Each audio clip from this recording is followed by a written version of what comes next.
Okay, hello and welcome everybody. We are in the Jewish life cycle class and we are giving birth. So we've spoken in previous classes. Wait, I'm not, you don't see me. Just realized. You'll see me now. Whether you like to or not. All right, so the previous classes we discussed how indeed, there is discussion amongst many authorities about reincarnation, whether we have the same soul as somebody else in the past, or whether our soul is unique. And that's important for birth because, as we'll see, there are some customs that have that we have that have to do with really the soul. So, whose soul is it? So, let me first of all, we should begin. We mentioned it before, but it's worth repeating. Not everybody agrees that there is reincarnation in Judaism. Many ancient authorities, Rav Chai Gaon to name just one, they strongly disagreed with the concept, and especially as regards animal reincarnation. We don't believe that when a human soul passes away, that it can be reincarnated into some creature, into an animal. This is something that was very much looked down upon in ancient Jewish thought. In more current Jewish thought, as of the last 400 or 500 years, Sephardic thought, Hasidic thought, Kabbalistic ideas, there's a strong belief in reincarnation, and so there's even the idea that be careful. If there's a fly flying around the Gemara, there's some people who'll be reluctant to chase it away because maybe that fly was a Talmud scholar and he just wants to be around the Gemara again. So there's this kind of philosophy. I believe most authorities, though, say that is not a Jewish concept of reincarnation. However, there are stories told about the Chazon Ish and Rav Yaakov Kamenetsky that they would often stand up if somebody would walk into the room, if a child would walk into the room with Down syndrome or something like that. And why would they stand up for this child?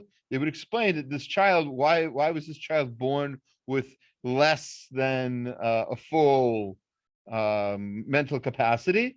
It's because they're performing some sort of tikkun. They're an incomplete soul. They're reincarnated as there was somebody else before in the past life, and that person needed to work on something that only somebody with a limited capacity could do in this world. For instance, so that's obviously that's an idea of reincarnation, of Gilgulim, and there's discussion about whether that's common thought, but it seems to be, especially nowadays, like I said, in the last 400 or 500 years, for sure, that's become more and more acceptable Jewish philosophy. Pretty much, I can't think of too many rabbis nowadays who don't believe in reincarnation. The Chazon Ish talked about it. The Chafetz Chaim talked about it. The Vilna Gaon, and these are the non-Hasidic. Obviously, all the Hasidic, philosophers, they all believe in reincarnation. Why I say obviously, because they're into Kabbalah, and the Kabbalah for sure is into reincarnation. The Arizal wrote a whole book. Well, his followers wrote a book. He never wrote any of his own books, but the Arizal has a book called Sefer Gilgulim about reincarnation.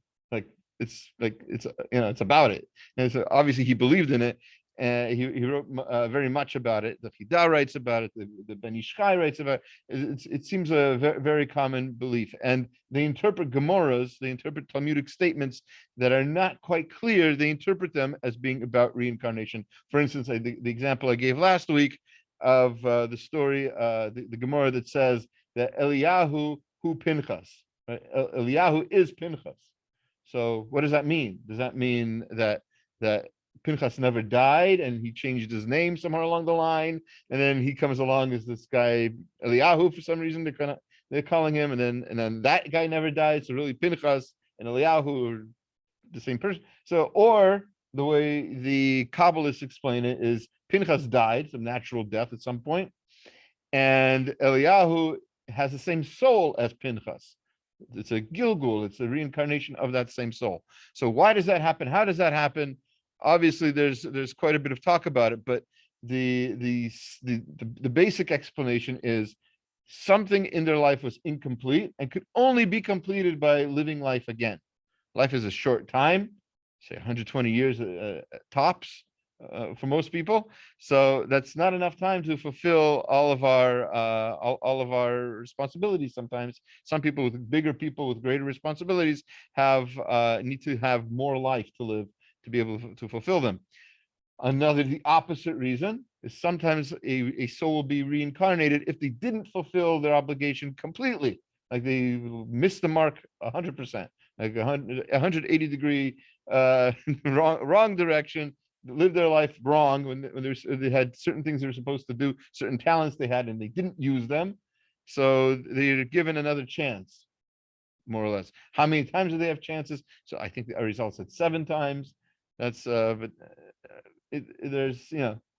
there's no real way to know, I don't think, how many times a person can be reduced, reused, and recycled. But that's again the concept of Gilgulim.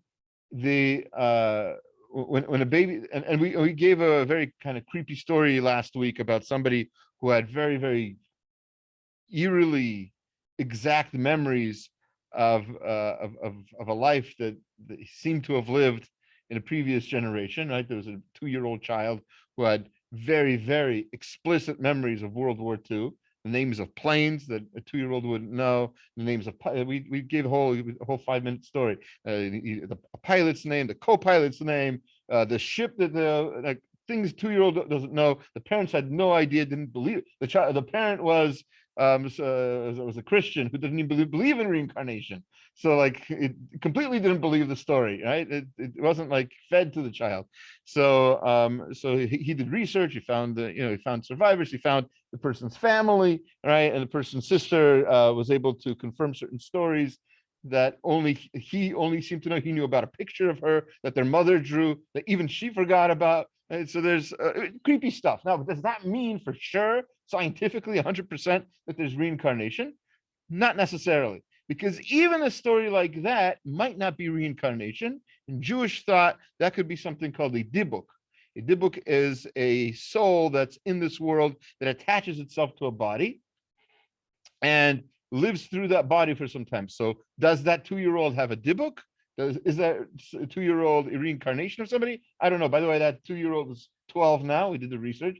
We figured that part out. I haven't found out if he what's going on with the story now, but that was 10-year-old story. He was a 2 then. But the fact is, there's a lot going on in the world spiritually that we don't know, and for sure. There's scientific evidence now that there's something called the soul, which is already impressive because we don't really need that because we know that the Torah says there's a soul, so that's good enough for us. But for those people who want to get up and criticize us for our crazy beliefs, they can at least start.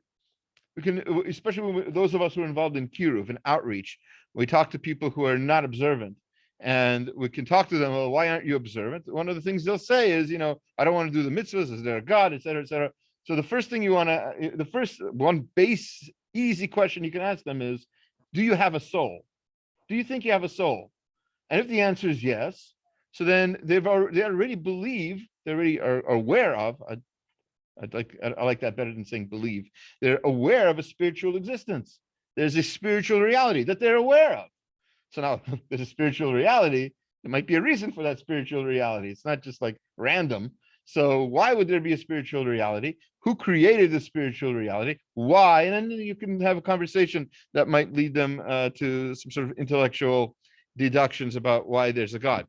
Now, we've been sort of focusing on the amazingness of the soul and how unique it is and how special. And we even mentioned, it's sort of a coincidence, the Art Scroll sent us these Asher Yatzar cards last week. The week before in our class, I don't know, maybe they were watching my class.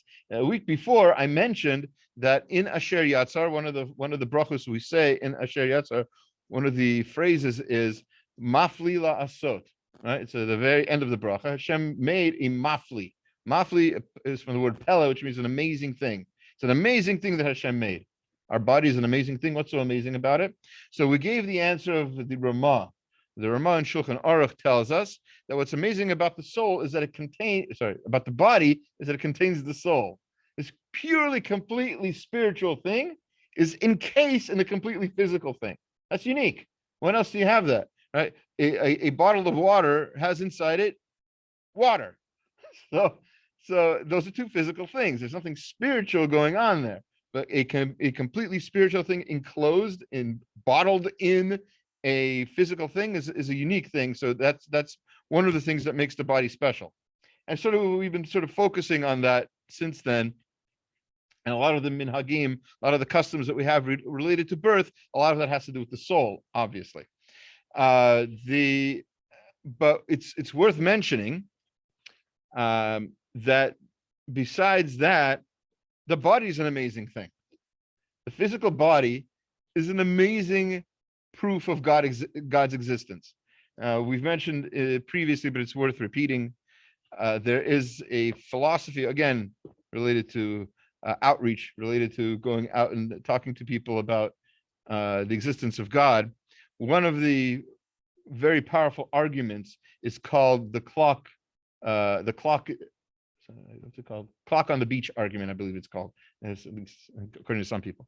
Which is you talk to somebody about the world, and you talk to them about how everything in the world works perfectly and amazingly, right?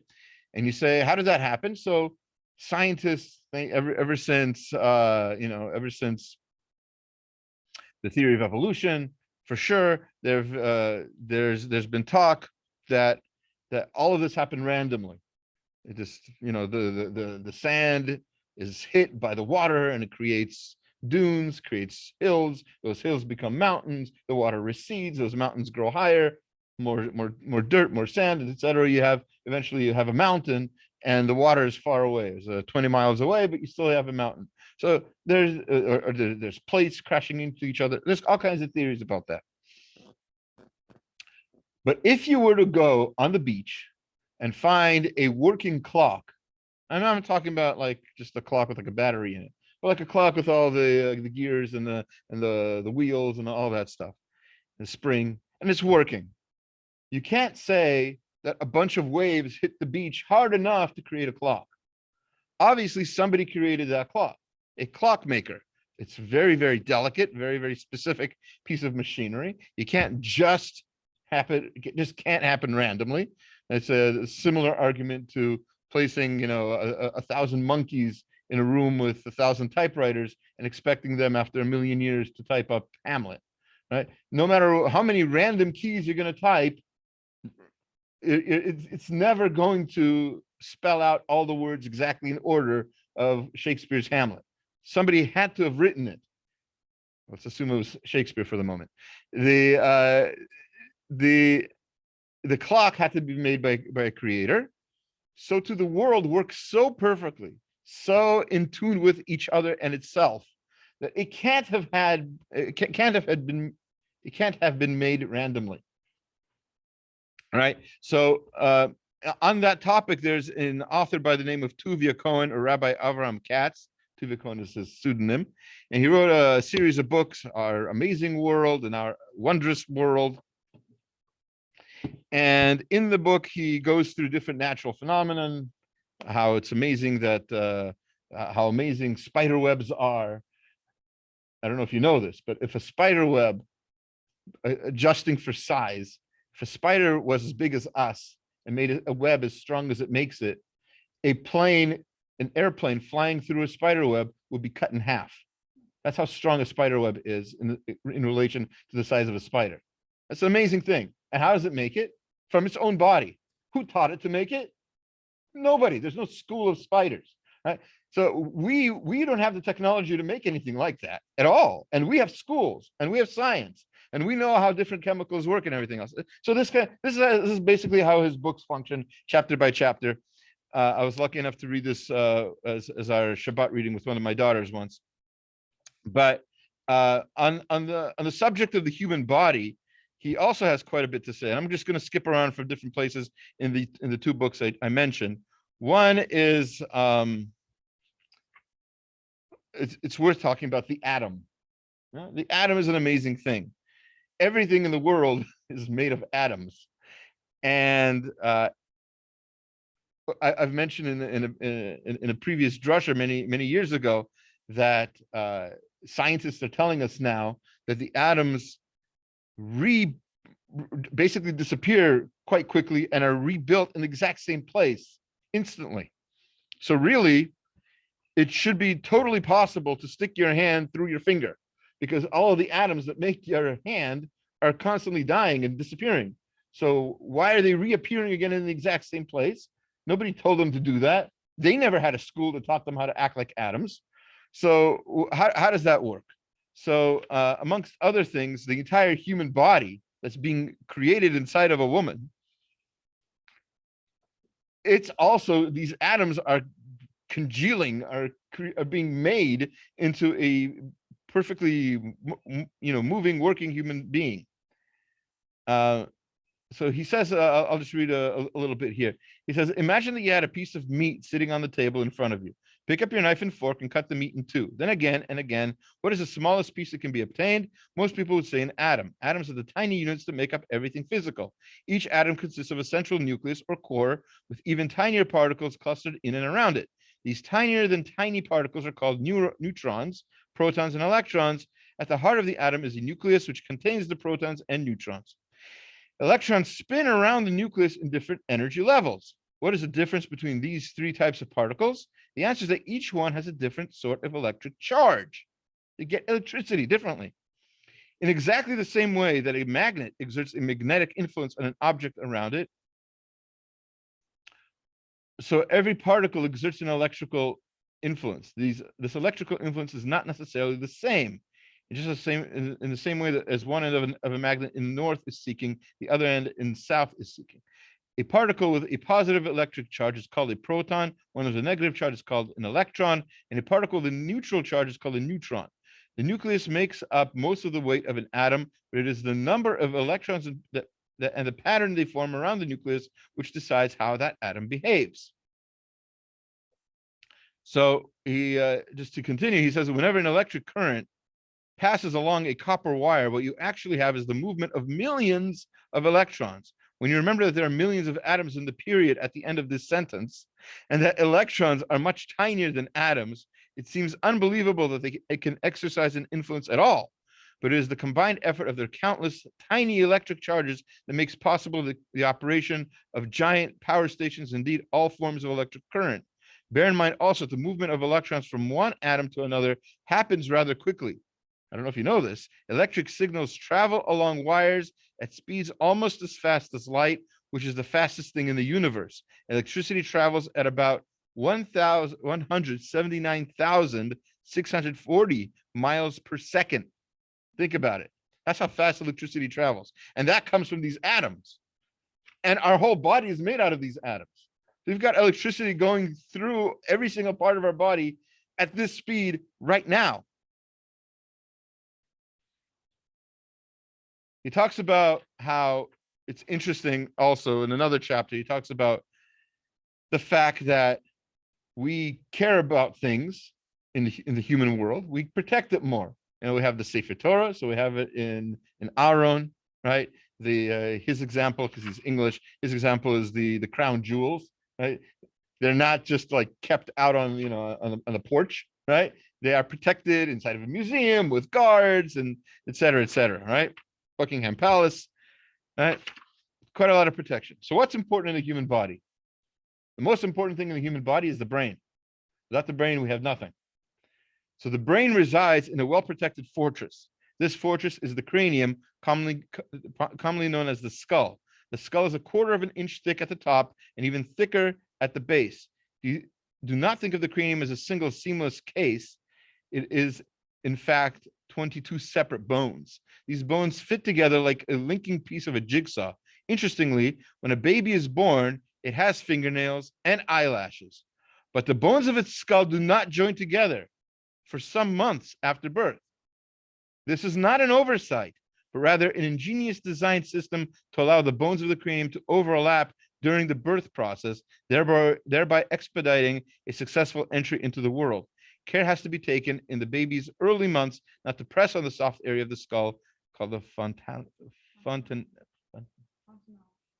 Thank you, fontanelles. Yeah, it says it, but I can't read it. Anyway, so there's a lot more to say about even this. I mean, we all have a brain. If I only had a brain. And so unless we're a scarecrow, we all have a brain and we all protect it. And there's obviously, if you're a football player, it's going to be a little harder to protect it, but or a boxer. But the truth is, the skull is designed as a way to protect this very important thing, and that very important thing is being protected by this thing that bends when it needs to, and that's at birth. Just an amazing thing. In his other book, in Our Amazing World, he writes about cells and how each cell needs nourishment, and the fact that the trillions of cells in the body are provided with the correct diet constantly through the transportation system of the blood supply is definitely one of the wonders of the world. But here we have a problem, he says, because we're talking about, he's talking about the eye. Everybody's born with eye. In fact, I think I learned somewhere that the size of your eye at birth is the same size you will always have. Your eyes do not grow. Your eyeball is exactly that size always. If I'm not mistaken, I believe I heard that. There's some other cells like that too. I don't remember which other organs like that. Anyway, so he says, I'm sorry. The nose, yeah. let me cute little button nose. All right. So he says, when we're talking about the eye, we have a problem. Neither the transparent lens nor the nearby cornea have any blood vessels, which means that they have no supply of blood with its attendant food reaching them. So how do they survive? How do the eyes survive? They don't have any blood going into them. So the space between the lenses and the cornea is filled with a watery solution called aqueous humor. It has a composition similar to blood plasma, containing dissolved salts and glucose. This vital fluid also contains dissolved oxygen and supplies both the lens and the cornea with nutrients and oxygen, without which they could not survive. Where is the kitchen that produces this life-saving diet? Why, it is in the eye itself, in the area around the lens that manufactures and secretes this perfect broth. The area behind the lens is filled with another substance, the jelly-like vitreous humor, which is a protein gel that helps maintain the shape of the eye. Where is this specialized jelly produced? Special cells on the retina manufacture this jelly-like vitreous humor, and the jelly returns the favor by pressing against the retina, keeping it firmly in place at the back of the eye. So all of these things are constantly happening, and they usually happen without fail. Right? The majority of people have eyes that function and work, and they have all of these fluids and humors, et cetera, et cetera. So it's an amazing miracle that's happening pretty constantly. If you just have to open your eyes to see them. And it also points to this amazing thing about the human body. He talks more. There's more to say about the stomach. It's fascinating that the child inside its mother's womb, the obviously gets food through the name umbilical cord. Yes, thank you. I knew there was a word for it. I was going to say belly button, but that's weird. Anyway, yes, the umbilical cord. I'm going, fast forwarding. So the umbilical cord and all of the things that help you swallow food, the saliva and the food pipe, and all of these neuromuscular wonders, they are latent. They're waiting to start to be used as soon as the baby's born, and then it works like instantly. Not working, and all of a sudden, bam, it works. And if, by the way, if some horrible thing happened, God forbid, inside the womb, and the baby starts to be able to use that part of the stomach, it wouldn't have anything. There's no food. So it doesn't know. It didn't go to school yet. right? The baby hasn't read Rabbi Abraham Katz's books yet, but alas, the body somehow knows what to do when it needs to do it. Amazing, amazing. Mafli laso. It's an amazing thing. If you haven't picked up one of the Asher Yatzar cards from the shul, you're invited to do that next time you're able to carry. Oh, so I can share that with you while there's two of them. There's actually a third one. It was published by Feldheim.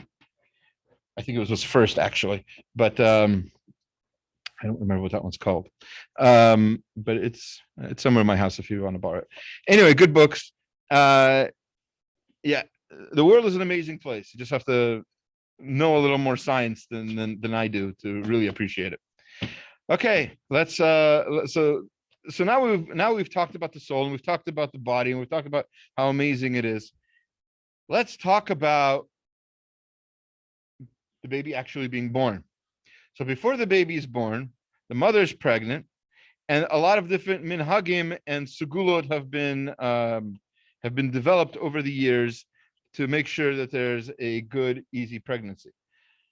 It's not always easy. You have to keep in mind that the number one cause of death until about 100 years ago, the number one cause of death for women was childbirth until about 100 years ago. And most of that had to do with infection. I'm not going to get into the details right now. But anyway, the important thing that you need to know is that it was a dangerous time. It still, by the way, is. People, unfortunately, God forbid, shouldn't know such things. Even nowadays, people lose babies. People lose their lives trying to deliver babies. It's not such an easy, chick-chock thing like some of the movies want us to believe. The baby's born, already has a beard. So that kind of thing doesn't happen. There's a lot going on, and we need to talk about them. So one of the famous, a lot of these are going to have to do with something called Ayan Hara. So we need to talk about Ayan Hara briefly. Ayan Hara was already mentioned in the Parsha last week because Sarai was upset with Hagar. Hagar was treating her badly. I'm not going to go into great detail. She got pregnant instead of Sarai getting pregnant. So Sarai felt somehow disrespected. So Hagar ran away. What the Torah doesn't tell you, but what Rashi quotes from the rabbis, is that Hagar, one of the reasons she ran away is because she had lost the baby. She was not pregnant with Yishmael at that point, according to the rabbis. She was pregnant with Yishmael later. At this point, she was pregnant with another child, and this child died in the womb. And so this Ayan Hara, the reason that the child died in the womb seems to be because of Sarai's Ayan Hara. Sarah gave her Ayan Hara to Hagar. Hagar's baby died. How could that happen? Why could that happen? So we talked a little bit about it in the Parsha class. One of the things we mentioned was the Ramban certainly says that Sarai did the wrong thing here. It's a sin, and as punishment for the sin that Sarai did, Hagar's future child Yishmael, his descendants would be a problem sometimes for the Jewish people. Would sometimes harm them in the future, as has happened, unfortunately, sometimes. So that's Ayan Hara. Now, how does Ayan Hara work? So it seems, according to the rabbis, that Ayan Hara has a lot to do with jealousy. If somebody is jealous of somebody else, they can look at that person in a certain way. That the way the rabbis describe it is the way the Chafetz Chaim, by the way, describes it, is a certain spirit leaves the person who's looking with an Ayan Hara. A certain spirit leaves that person and attacks the other person, the subject of the Ayan Hara. So how do we stop the Ayan Hara from happening? So there have been all kinds of different customs. I saw last week. I wanted to bring the picture to the class. I saw a picture on Twitter that somebody had of a Iraqi baby from about 100 years ago that had all kinds of like amulets on it, like all That's one of the ways to keep the Ayin Hara away, is to have like all kinds of jewelry, amulets, etc., Hashem's name, the creepy eye thing with the upside down hand, all kinds of ways to keep away the Ayin Hara. So those are not necessarily Jewish ideas. Very important to remember. The Hamsa and other such ideas seem to have been ancient, even pre-Muslim Arabic culture. So that seems to be something, the Ayin Hara is something that seems many cultures believe in. So the rabbis say, if you don't want the Ayin Hara, don't worry about amulets, don't worry about decorations, don't worry about red strings or anything else. The best way to keep away Ayin Hara is to not be flashy, right? If the whole thing is about jealousy, then don't brag about things like babies. And keep in mind also, one of the reasons that, for instance, why we're talking about this now in terms of babies, one of the reasons that pregnancy encourages so many different segulot and customs to keep away the Ayin Hara is because, as we said before, not everybody could have a baby in the past. Even now, it's not 100% of people who want a baby get a baby, right? There's fertility doctors like Dr. Brody, et cetera, et cetera. There's all kinds of treatments and not even going through all of them, even the best experts, sometimes there's certain people that they can't help. There's all kinds of situations.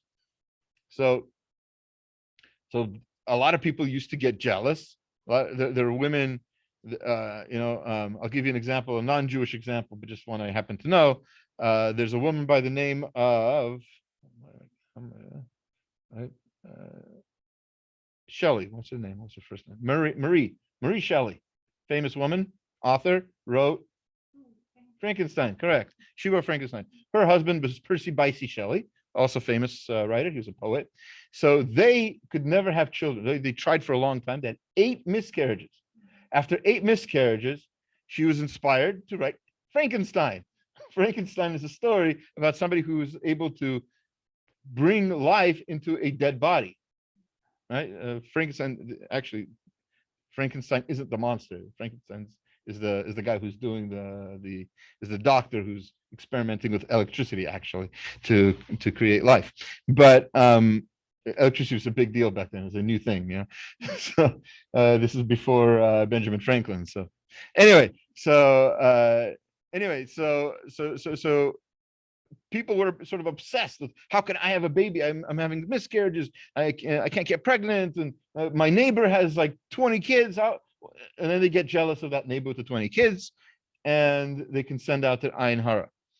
So what should this neighbor with the 20 kids be doing to avoid the Ayin Hara? It's simple.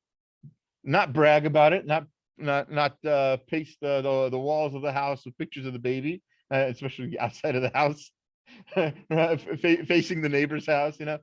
See these kids, not going over and bragging about, what little Shlomi did today. Oh, it's so cute. He walked for the first time on his sister's head. It was so cute. So you don't need to tell stories like that to certain people. It's a big problem nowadays, especially with the internet, with Facebook. People, if people are bragging about every single meal they have, so certainly there's also the possibility that they might be bragging a little too much about what their family is doing. You have every right in the world to tell your friends, who are your real friends anyway, about a trip you took, about the good things you saw, maybe share with them, make them live through your life vicariously. There's nothing wrong with that, but it has to be done tastefully. It can't be done in a bragging sort of way, and that's one of the reasons why Ayin Hara exists. In terms of so what should this, like, the rhetorical question, what should this woman who can't have children, what should the neighbor with the 20 kids do? She should involve the other woman maybe in her life somehow. It's not my child, it's our child. You can be if you can't have a child of your own, help me take care of my kids. Not as a job, Not like a free babysitter. That's not what I'm talking about. But like there are ways to do it in a way that's tasteful. Have be friendly about it and sensitive. That's very important. Um, Obviously, if there's no way to do that, try to keep your children out of that person's yard, obviously, and out of that person's life. If there's no other way, if that person's very bitter, it's very difficult. And and it might be a good idea not to have that kind of neighbor. Also true. All right, but that's so a lot of the customs we're going to talk about right now with regard to pregnancy and birth have a lot to do with Ayin Hara. So, for example, the first one, there's a minhag, there's a custom not to publicize the pregnancy until the 5th month, according to some people, or until the pregnancy is noticeable. So some people say, oh, 3 months. Why 3 months? By the way, there are people who say 3 months. After 3 months, you can publicize. So usually, first of all, that's to publicize to your family, to your the future grandmother or grandfather. They should know. Why 3 months? Because 3 months is when is in Jewish law something called a chazaka. It's when something is established, right? You've had a month without being a nida, 2 months, 3 months. Okay, now it's a pretty much it's a sure thing. You can go to the doctor and do the testing, whatever, and then if you're pregnant. And then at that point, it's not a problem to at least advertise to your close friends and family that you're expecting a mazel tov. And that's the way by the way, that's the custom. That's the way to say it. We're expecting a mazel tov, in whatever, in 6 months. Or I guess if the halacha here says there's a custom to wait 5 months. Okay, so we're gonna have a mazel tov in 4 months. That's you leave it at that. Obviously, as of up until 40, 50 years ago, most people didn't know what the gender of their baby would be. Right? There's no before the ultrasound, there's no way to know. By the way, speaking of ultrasounds, our the pediatrician from my wife and myself, for our kids, told us when we were unsure about the gender of one of our kids, we just not he or she wasn't in the right angle, okay, for the picture, wasn't ready for the picture, not ready for his close-up, Mr. DeVille.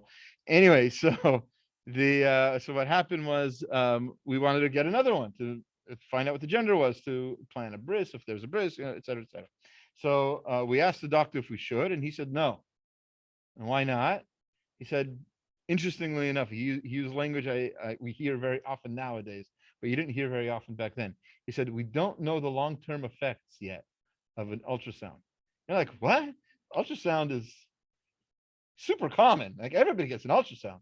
He says, yeah, but that's only in the last 40, 50 years.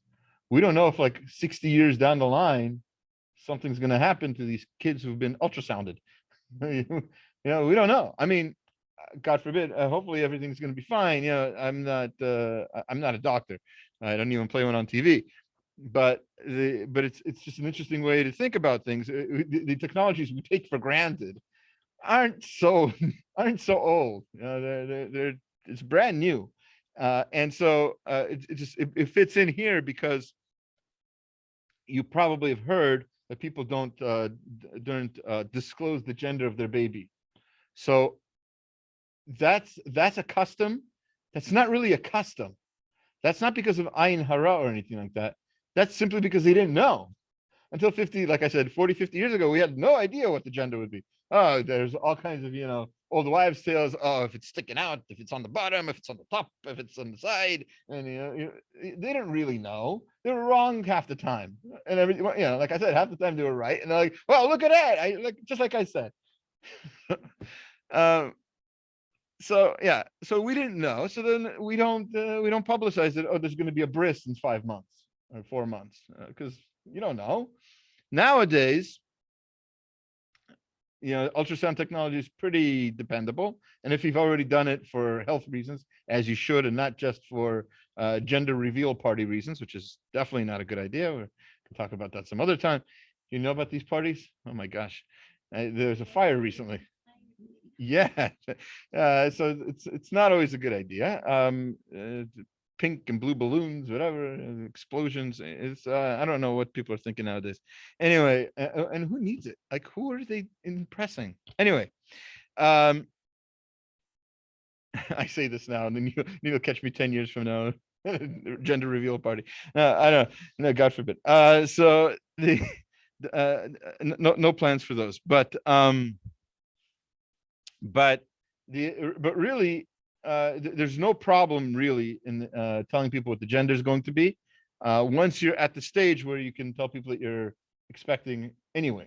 There's no real custom, I should say. People have created this custom, but again, this custom is like I said, manufactured because we only had it for practical reasons. It's not an Ayan Hara thing. Oh no, you're gonna have a girl. Oh no, it's gonna be a boy. There's nothing to be afraid of in finding that out. Also, there's a custom also developed, also manufactured custom, I would call it, of not finding out what the gender is going to be, of being surprised yourself. I have never understood that, not for the life of me. Like, why would you? This is the last thing in the world that you'd ever want to be a surprise. Like, okay, surprise, you have to get all your family here in a week. Yeah, that's I don't see why that would be a good surprise. But again, I think that custom developed because they didn't have a way to really know. And if you say the wrong thing, and then everybody's got tickets, and they show up 8 days later, and there's no bris, what you gonna do? So yeah, so that happens. Just practical customs aren't have nothing to do with really Ayin Hara, but there is a minhag though. So yeah. So again, the most important minhag we mentioned so far that's a real established minhag is for people not to advertise their pregnancy, that they're expecting a baby, until either 5 months or until they're showing. Okay. And very important. I don't think I have to explain this to the women in the crowd. Very important. Never ask if somebody's expecting. Never ever. There's never a good reason for this, and there's usually a lot of bad reasons. So don't do it. If you have a suspicion that somebody's expecting, leave it at that, and just keep it to yourself. And then if when you find out, you find out. If it's the day before the bris, that's the day before the bris. 5 years after the bris, you find out the person was pregnant. That's fine also. But you don't need to know unless it's you. So otherwise keep quiet. Don't spread rumors. Don't ask anybody else. A lot of bad things, a lot of tensions can be created unnecessarily. Okay. There is a minhag in some communities. We don't really have this custom, it seems, but I think it's because we don't have a lot of Sifrei Torah. But there used to be a custom for a pregnant woman to purchase or make a new cover for the Sefer Torah, and part of this custom includes, check this one out, to use the old cover for the Sefer Torah as a clothing for herself, as a sort of shawl or scarf or even a belt for herself from the old Sefer Torah's covering. Now, can you imagine why that might be a custom? Why would we do that? What's the significance of this? What was that? Or what did that thing wrap? It wrapped a Torah, and a woman wears it because she's also wrapping a Torah. She has inside of her a living, breathing Sefer Torah. Whether it's a boy or a girl, right? We believe we've already mentioned that the neshama, the child, is learning Torah inside the mother.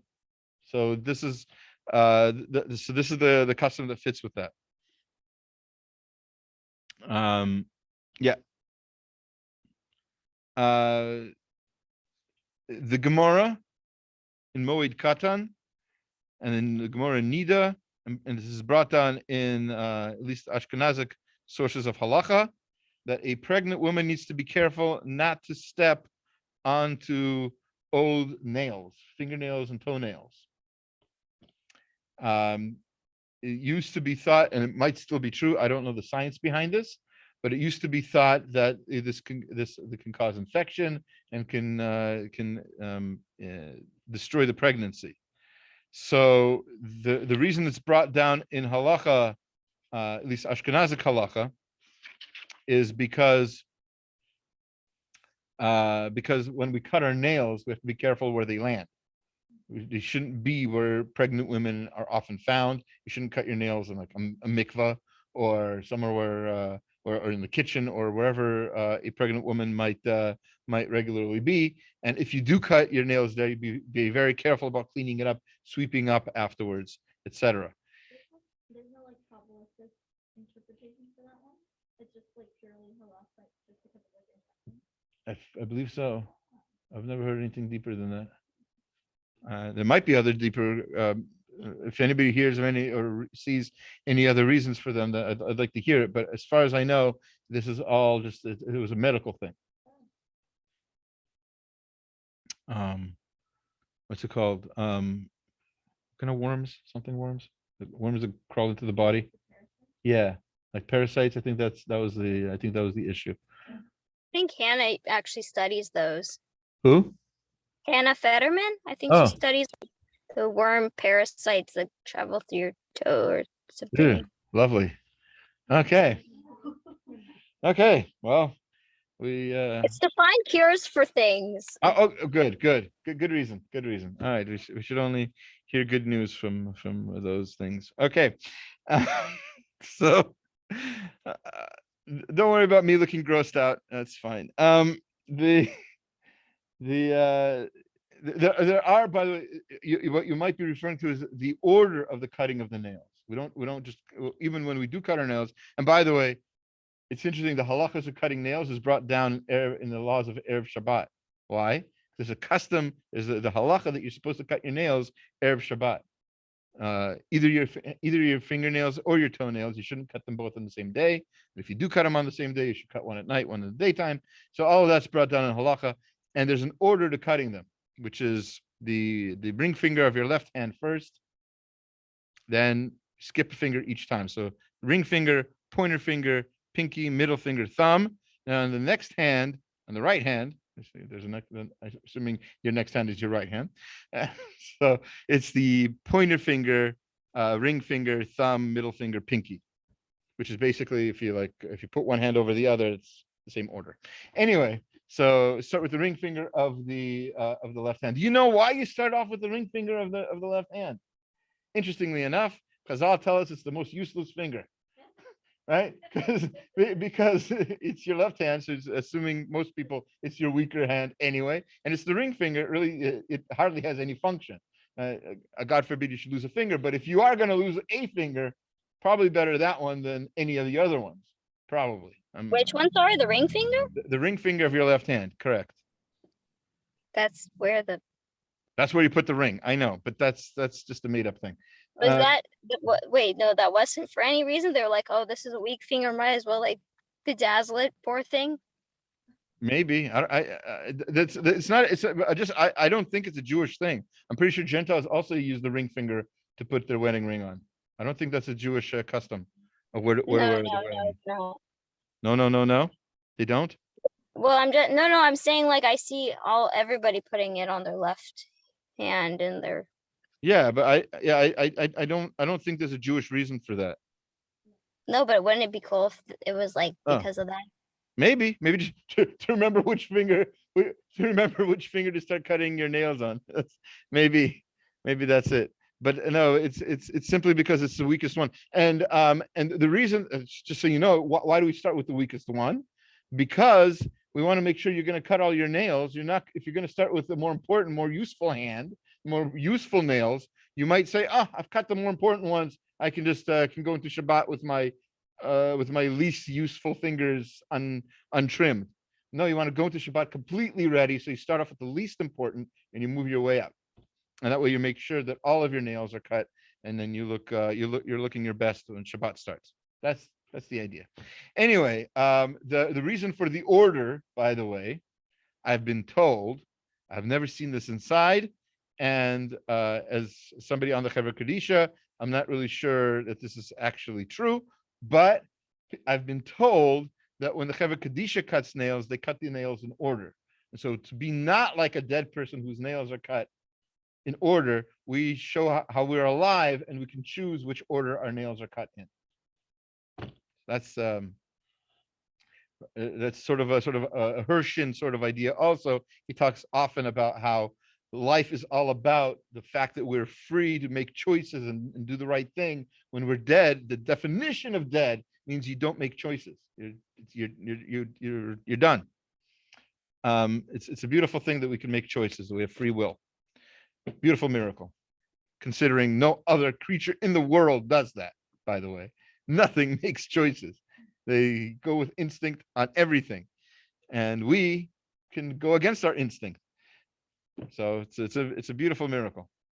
No other way to say that. In terms of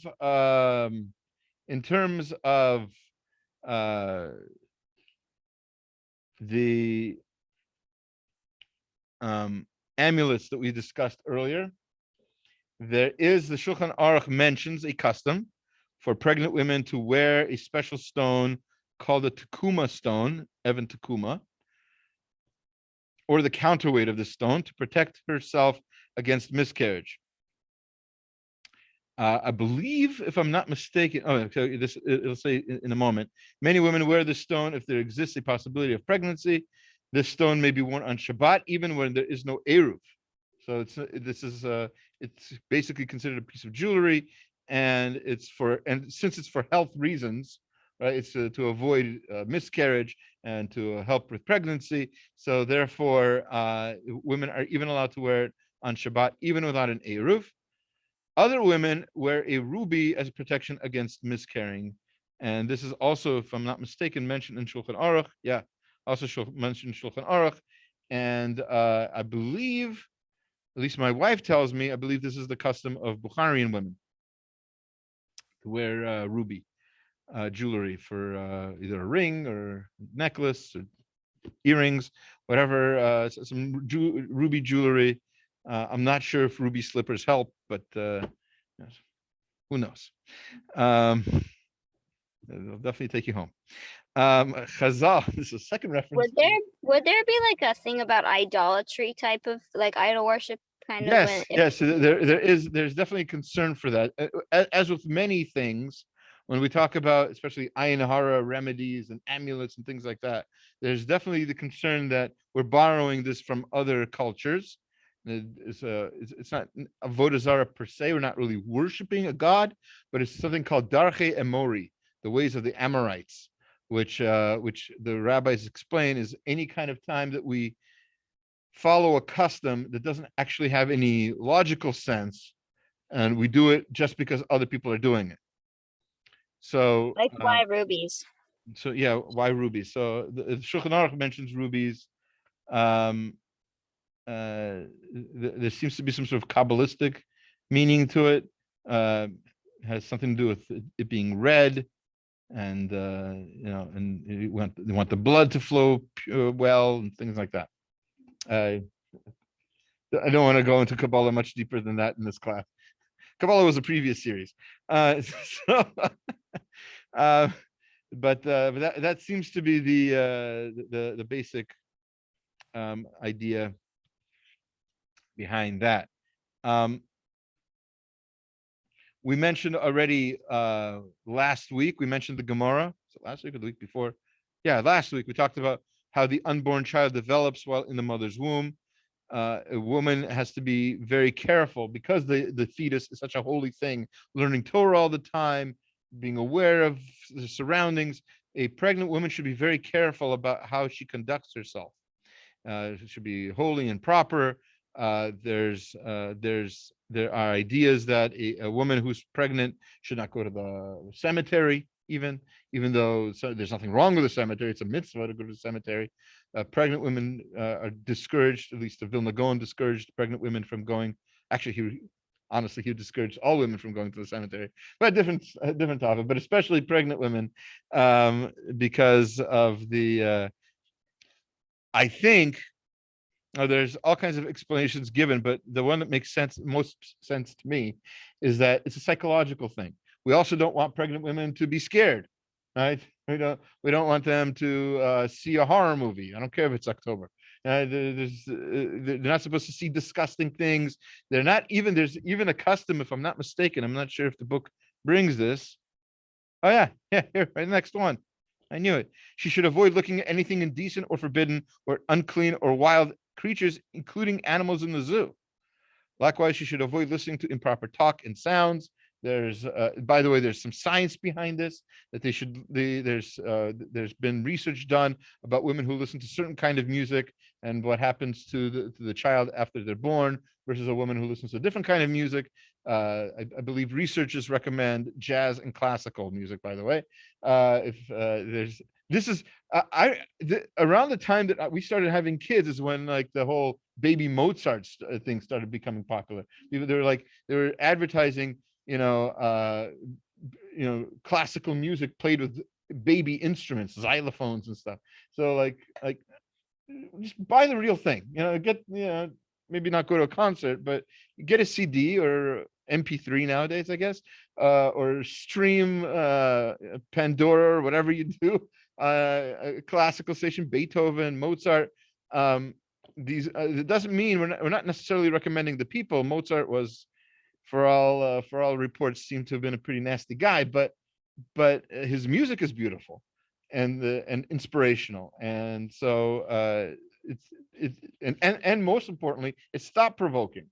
It develops the mind in some ways. I remember when I was a high school teacher, I would play music while the kids were taking a test. They would ask me to play music, and almost exclusively the one music everybody agreed on anyway, but it was just easy to listen to, was some Miles Davis jazz. In the background was the perfect thing for taking a test, or if you want to like think. Jewish music, of course, we're in a Jewish class now, so we can talk about Torah ideas. There are concepts. I've given a class once on music. We probably will have a repeat of that class at some point, but there's an idea that there's a certain spirituality in the music you're listening to. So even if it has decent words, if the person who wrote it is not living an ideal kosher life, that could influence somehow the music, and it might be bad to listen to. There's that idea. I'm not pushing that idea, but certainly if you want your child to grow up to be a Torah scholar, to focus on Torah and Torah ideas, it's not a bad idea while they're already learning inside the womb to play music that has Torah songs, Torah words, Torah concepts. It doesn't have to be, it doesn't have to be, and nowadays with Jewish music, Baruch Hashem, there's every single kind of genre. You don't have to say, oh, I don't like listening to Jewish music because it's too, electric, or too this, too that. There's Jewish rock, and there's Jewish jazz, and there's every single kind of genre. So there's even Jewish rap. So obviously choose wisely. Even with Jewish music, you don't want something that's too exciting. You don't want to make the baby move too much. That's starts dancing inside him. So that's something to think about. Okay.